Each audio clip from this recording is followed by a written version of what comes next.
सत्यपाल सिंह बागपत के सांसद कह रहे हैं कुछ सीटों पर चुनौती है, लेकिन उनके दल ने वैसे ही रणनीति तैयार की है उससे निपटने के लिए। चलिए फिर से एक बार डेटा सेंटर चलेंगे जया के पास। जया, अपनी बात आगे बढ़ाइए आप। बिल्कुल, तो हमने औसत मतदान फीसदी तो बता दिया राजेंद्र, लेकिन अब मथुरा में वोटिंग परसेंटेज क्या है ये भी बहुत जल्दी से अपने दर्शकों को बता देते हैं। 11 बजे तक के ये आंकड़े हैं। मथुरा के छाता विधानसभा सीट की बात करें 22.35% वोटिंग परसेंटेज है।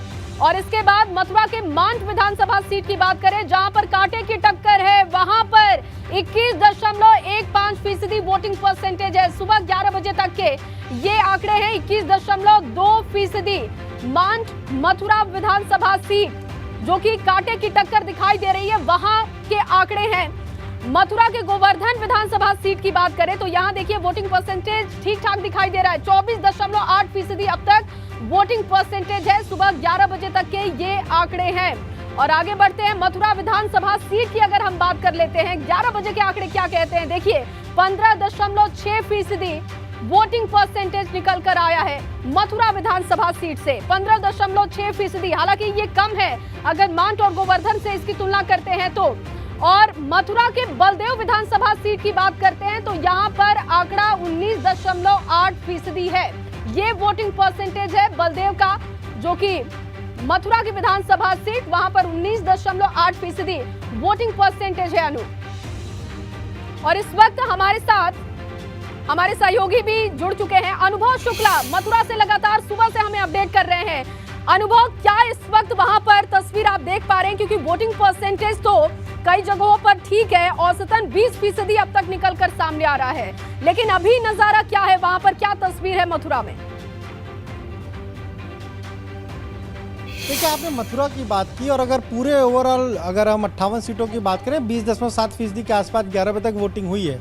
मथुरा में 5 सीटें, सबसे ज़्यादा आपने बताया गोवर्धन में हुई 24% से ज़्यादा। सबसे कम कहाँ हुई है? मथुरा में हुई है, यानी जो शहरी सीट मानी जाती है। और एक ट्रेंड हम देख रहे हैं, शहरी जो भी सीटें वहाँ पर अभी वोटिंग कम हुई है। मथुरा को आप देख लीजिए, आप गौतम बुद्ध नगर को देख लीजिए, गाजियाबाद को देख लीजिए, अलीगढ़ को देख लीजिए, यानी शहरी इलाकों में मतदाता अभी निकल नहीं रहा है। मथुरा की अगर बात करें, हम सुबह से हैं और चूँकि बहुत ज़्यादा कोहरा भी था, ठंड भी थी, लेकिन फिर भी जो वोटर हैं वो क्यू में लगे हुए थे। अब धूप निकली है तो माना जा रहा है कि धीरे धीरे जो वोटिंग परसेंटेज है वो और बढ़ जाएगा। हम जिस अभी वोटिंग बूथ पर हैं, ये जो बूथ है पोलिंग बूथ, यहाँ ये एक पिंक बूथ बनाया गया है और आप देखिए इसे सजाया भी गया है, किस तरीके से पूरा गेट बनाया गया है। तमाम सारे जो वोटर हैं वो लाइन में लगे हुए अपनी बारी का इंतज़ार कर रहे हैं। ख़ासतौर से ये जो है कमरा नंबर 8, यहाँ पर 4 है, यहाँ पर ज़्यादा कहें तो भीड़ है। सबसे ज़्यादा भीड़ हमें यही नज़र आ रही है। वैसे तो कुल 8 जो है वो यहाँ पर सेंटर हैं और किसी में 1100 वोट हैं, किसी में 900 वोट हैं। यहाँ पर भी एवरेज तकरीबन 20% के आसपास वोट पड़ा है। कुछ महिलाएं भी हैं, उनसे जानेंगे। आप भी वोट देने के लिए आई हैं जी। तो घर का सारा काम धाम निपटाने के बाद आप उत्साह भी है मन में वोट देने का? हाँ। तो घर से चली तो क्या कुछ सोच के चली, किसको वोट देंगे जिसने विकास किया है या जाति को देखकर? ऐसे कैसे बता सकते हैं ये तो लेकिन विकास को देखा आपने, सोचा होगा जब घर कहाँ से उसको ही वोट देंगे।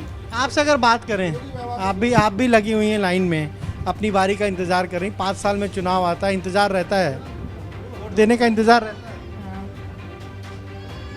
आपसे अगर बात करें बाबूजी, आप भी लाइन में लगे हैं, 5 साल इंतजार किया कि वोट दिया जाएगा है?